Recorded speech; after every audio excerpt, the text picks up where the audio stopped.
Mr. Greedy by Roger Hargreaves. And this is another one of the Little Miss and Mr. books. Mr. Greedy liked to eat. In fact, Mr. Greedy loved to eat. And the more he ate, the fatter he became. And the trouble was, the fatter he became, the more hungry he became. And the more hungry he became, the more he ate. And the more he ate, the fatter he became. And, so it went on. Mr. Greedy lived in a house that looked rather like himself. It was a roly-poly sort of house. One morning, Mr. Greedy awoke earlier than usual. He'd been dreaming about food, as usual, and that made him wake up feeling hungry, as usual. So Mr. Greedy got up, went downstairs, and ate the most enormous breakfast. This is what Mr. Greedy had for his breakfast. Toast, 2 slices. Cornflakes, 1 box. Milk, 1 bottle. Sugar, 1 bowlful. Toast, 3 slices. Eggs, 3 boiled. Toast, 4 slices. Oh, goodness, he had toast twice. Butter, 1 dish, and marmalade, 1 pot. When he had finished his enormous breakfast, Mr. Greedy sat back in his chair, smiled a very satisfied smile, and thought, "Well, that was a delicious breakfast." He thought to himself, "Now, I wonder what would be nice to have for lunch." He decided in order to work up an appetite for lunch, he would go for a long walk. That morning, Mr. Greedy walked and walked and walked. Then he discovered a cave.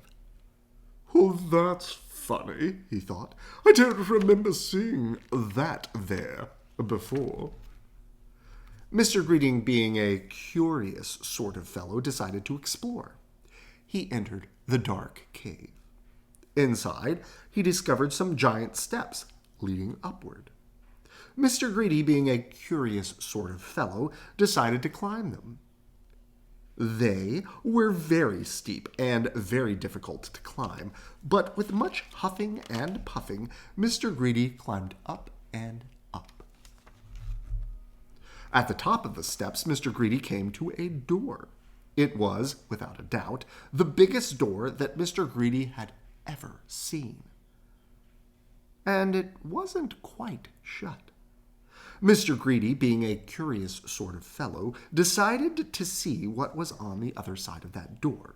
So Mr. Greedy squeezed himself through the crack in the door, and there before him was an amazing sight. The biggest room in the world. The floor was as big as a field. The table in the middle of the floor was as big as a house, and the chairs around it were as high as trees. Mr. Greedy felt very small. Then he sniffed. Coming from somewhere up on top of that gigantic table was the most delicious, foody smell that Mr. Greedy had ever smelled. Mr. Greedy sniffed again and then decided that he must get up onto that table. So he began to climb up the leg of the enormous chair.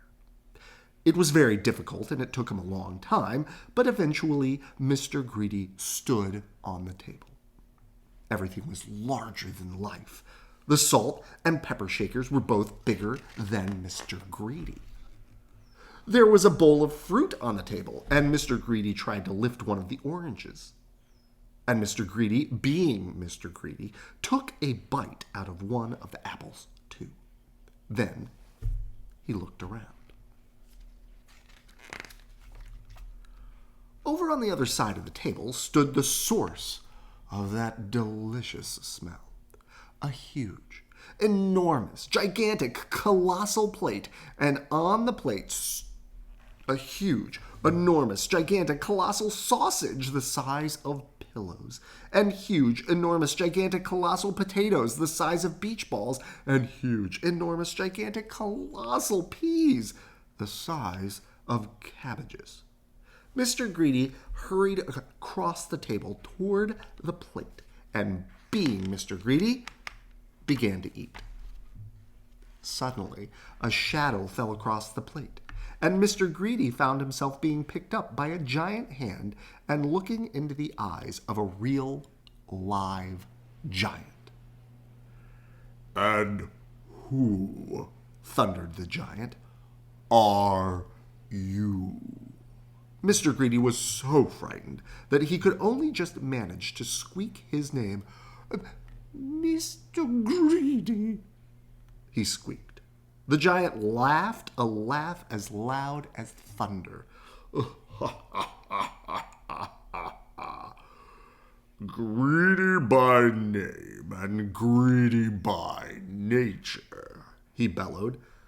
"Well, I think, Mr. Greedy, that you need to be taught a lesson."